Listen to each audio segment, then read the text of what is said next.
Hey everyone, welcome to Moms in Real Estate. Today we have a phenomenal guest. I love this woman. Her name's Cris Figueroa, and she's been in the business for 10 years. She's got 5 children. She's got great stories to tell you. She's great at softball, and she's really pretty. So let's get this started. Angela Fazio is an industry powerhouse who has overseen 40,000 homes sold and $9 billion in production. And Kristen Cantrell is one of the nation's most accomplished team leaders, helping thousands of agents build their businesses. They are passionate about educating, encouraging, and empowering moms in real estate. Our next episode starts now. Hello, everyone. Hello. So who knows how today's going to go? I've got a granddaughter running around. I've got dogs busting in and out. My kids are everywhere. So we're just going to play it by ear. Hey, Kristen, how are you? Good. Doing great. And Chris. We've got Kristen that way and Chris. Chris, a little background about yourself. About me? Chris, not Kristen. I have 5 kiddos. I've been in real estate for about 10 years. I coach softball and play. Grew up back east, moved here about 25 years ago. I think that's almost native though, because it's fine to have hard to find somebody that's been here that long. Just that's some basic stuff. Yeah, I've been here that long. I'm a native. Very nice. I know. There's hardly any of us. My husband is too, so it's kind of crazy. That is crazy. I've been here since I was 19, which is over half my life. Yeah. I know. Nuts. I love it out here. I do too. So let's talk about how you got into real estate, because it was 10 years ago and your youngest is 10, right? So your kids go from 10 to what? 10 to 22. My oldest is 22. She's married. I have 3 at home, 1 in college. My youngest is 10. I kind of got into real estate because when I had my baby, she was really ill for about 4 years and in the hospital about once a month for about 10 days until she was about 4. We had hospital bills just racking up. And my next door neighbor was a really great agent, and her transaction coordinator had just had a baby. So she was needing some help. So I kind of popped in one day and started helping her with paperwork, and she ended up hiring me and training me as her transaction coordinator.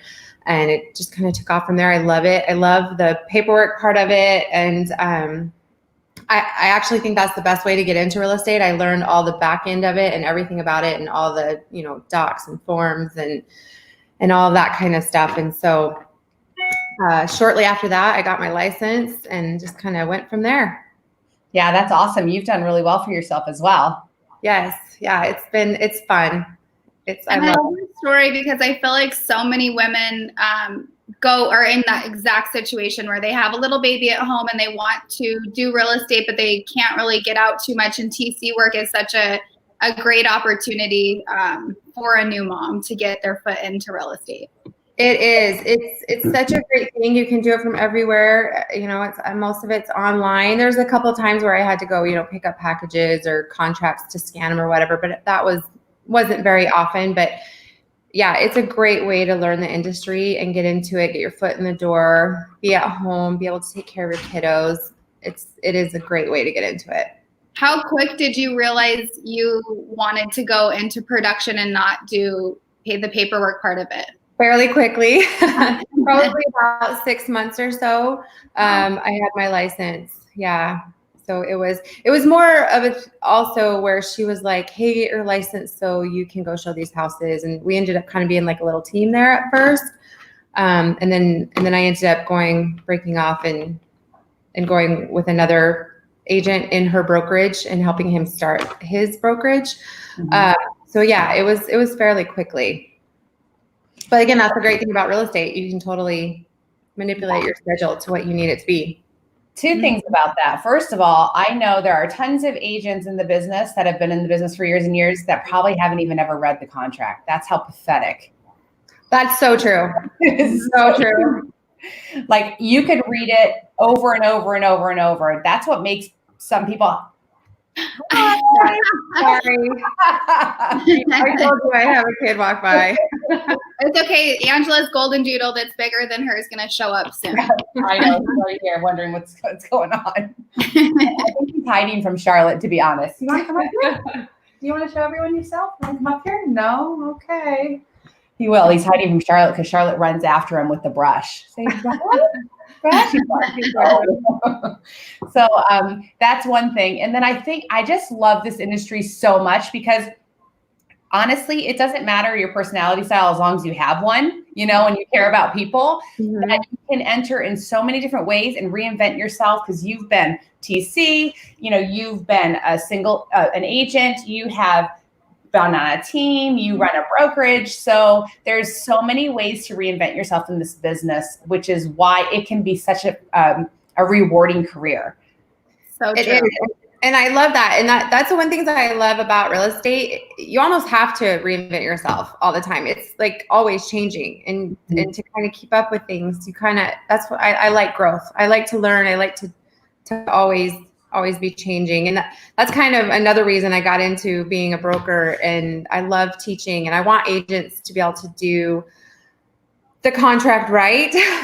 And so I love teaching them and going over that, training new agents. My favorite agents are brand new agents. I love to bring them on and help them out, teach them the ropes and how to read the contract and what it means. And you're absolutely right. There's so many out there, and dealing with them when you come across them for a contract is a nightmare. It is. It's hard. You can come teach some contract classes at our school. I love you. So I want to talk about real estate is super rewarding. It's a great career, but it's certainly a career that you have to go through struggles. I know that I could probably make a list a mile long of some things that has happened over time, some of which have molded me to the person is today. There's one that I can tell you about almost made me quit, Mm-hmm. So talk to us about a little bit so the people out there can know it's not all you have to struggle through this business to be really good at it and to learn. So tell us a little bit about that. Sure. Yeah, no, you're right. There are a lot of struggles. And I think if you have the right attitude and you go into it thinking, okay, what am I supposed to learn from this? Because we have struggles on a daily basis, right? Some of them are tiny, some of them are big, but we have them all the time. One of my biggest struggles that I went through, about a year and a half ago. So in my journey, after I was transaction coordinator, I helped this guy start his brokerage. I broke off with him and hung my license with another brokerage. I had a friend, actually, our kids are really good friends, approached me about becoming a business partner with him and helping him build his brokerage. And so I did, and we went into partnership together, and it ended up being kind of sour and not working out super great. A lot of promises made that were never kept, and ended up being where I was just working and not getting the benefits that I had been promised. And so through all that, I've learned when I eventually broke off, of course, it was really bitter, and I started my own brokerage at the time. When I broke off, I had quite a few listings that he wouldn't sign over to me. And I had been working on them for a while. They were $1 million listings, and they don't go very quickly, and it's a lot of money. And, I have 5 kids and I got to feed them, teenage boys. So anyway, he ended up not paying me my commission for those. And that was rough. It was one of those times where I'm like, what am I doing? Do I need to quit? This isn't worth it. I'm tired of it. And our kids are friends. So it's kind of like we were really meshed together, right? And sorry.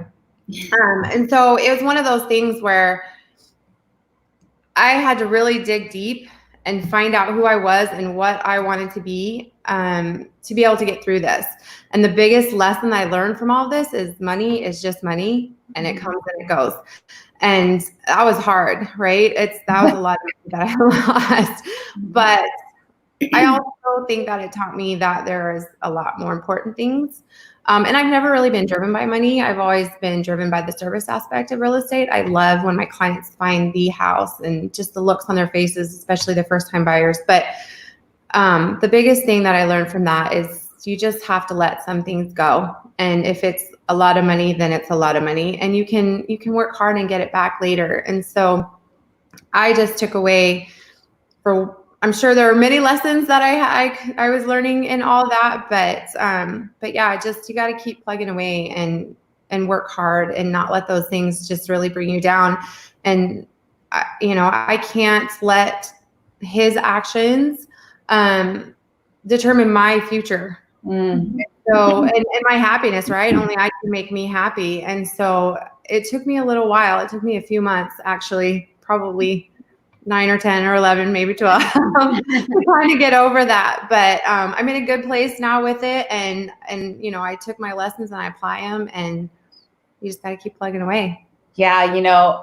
Struggles are, I love them. I believe that God, I don't love struggles, but I love the fact that God brings struggles and we get to choose our responses, right? We can let it make us bitter and let us quit and hold us down, or, draw us away from community, or we can process it. And if that doesn't matter, and come out the other side, this wonderful person who values people and relationship and is, by the way, a little more careful. Right, exactly. Well, and your takeaway is just so important from what he did to you. I think that shapes like your future. And I think that's so important to like always lead with a servant heart, and the money will come. And if you're just always thinking about the money, like you just don't even have fun anyways when you're doing that, Exactly. Money doesn't happen. So for us to, we get a lot of times in this business, like we were talking the other day, and like we have people that, do us wrong. And then it's easy, like you're saying, like to get super upset about it. But there's so many good people in our industry, and trying to focus on that and the positive situations, definitely like try to keep that at the forefront of your mind. That's so true. There is one other thing that I learned that hopefully it can help too, which was, and this might be hard for me or hard for a lot of people because I'm stubborn. The hardest thing for me was to actually feel those feelings and to let them be and to kind of marinate on them for a while, because you don't want to feel like that, right? And you want to get over it. And it took me a while. And I learned that there is no time frame on that, right? You have to get through it, and you have to learn what you need to learn and feel those feelings and kind of move on from them. But there's, I wanted it to be done quick. I didn't want to feel like that forever. And so when I felt like it was dragging on, it was, that's hard. But I kind of woke up one day and I was like, I just want to be happy again. Like how can I be happy? Well, I can make myself happy. I can't depend on anybody else.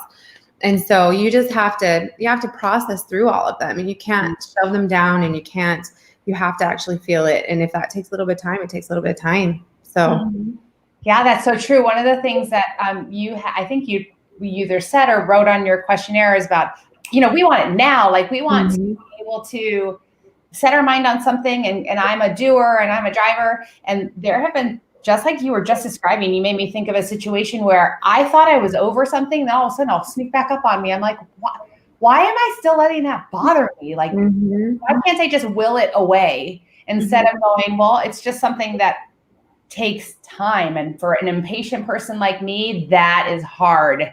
Yeah. To have that keep popping up. And I have to ask myself, well, it's popping up again for a reason. So what does that mean? What do I have to do? How do I need to adjust my thinking, or how do I need to move forward and be more careful? I don't know what it is, but I'm like you. I want it to be like 2 minutes and it's over and I can move on. And that's just not always true. Right. Right. And if it does keep popping up, you do have to reevaluate. Why is this? And that's not to say you forget what happens, because I'll never forget what happens. Right. But we have to remember so that we don't repeat it. But there's a difference, between dwelling on it and remembering it. And so. Ooh, that's good. There's a difference between dwelling on it and remembering it. That is so good. Oh, look at you giving us a golden. I told you there's like this big transformation that happened to me in this last year. A lot's happened, and you just gotta. That's life, right? You have to let it beat you down, or you got to stand back up. So how do you decide now about the different business relationships that you choose to go into? I know that you don't feel like you should never partner or work with anybody again, but how are you going to proceed with caution? Like, what have you learned about that? So I'm not the I don't trust everybody type of person, and I don't want to be like that. I think we're born to like naturally want to have relationships and to trust people and so I still want to do that. I just am a little bit more cautious now. My vetting is a little bit longer. I want to get to know people personally. I know, Kristen, and the last time we talked and you said business is just business, and it's not to me. I mean, you didn't say that. You said it's personal. And a lot of people say business is business, but it's not. It's personal. So for me, it's 100% personal. And that's why I love you ladies, because I want to get to know you. I want to be friends. It's not about business until you're my friend. And then we can move forward. And that's kind of how I am. I'm very selective on what agents I take. And not that, I just want to make sure that I'm building good values and good people. I don't want someone to just hang their license and they're looking for the next deal. I want people that want clients for life and they have the same mentality as me, and we're here to serve them for life and not just to get to the next deal. And so, I feel like my agents are my friends and my family, and I can call them for anything. I can call them to go show a house for me, or I can call them to come help me change a tire. And that's the kind of people that I want around me. Yep. It matters who you surround yourself with. Mm-hmm. I love that. Wait, this way. That's why I love this girl right here. Oh, spatially retarded. Came into my screen. I think it's backwards. See, I'm easy. I just like this. Yeah, it is. Do you know how many times it takes me to put my shoes in a box? I can't I don't know what's wrong with me. Spatially, I'm retarded. Like I go and grab the shoes and I'm like, oh man, I always get it wrong. That's a terrible thing to have to admit, but it's true. That's why I was like, which way?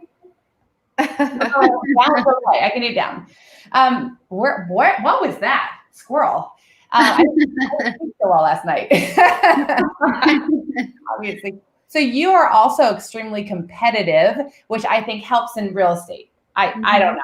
I'm really competitive. Yeah, right. But your outlet has been, pretty seriously in softball.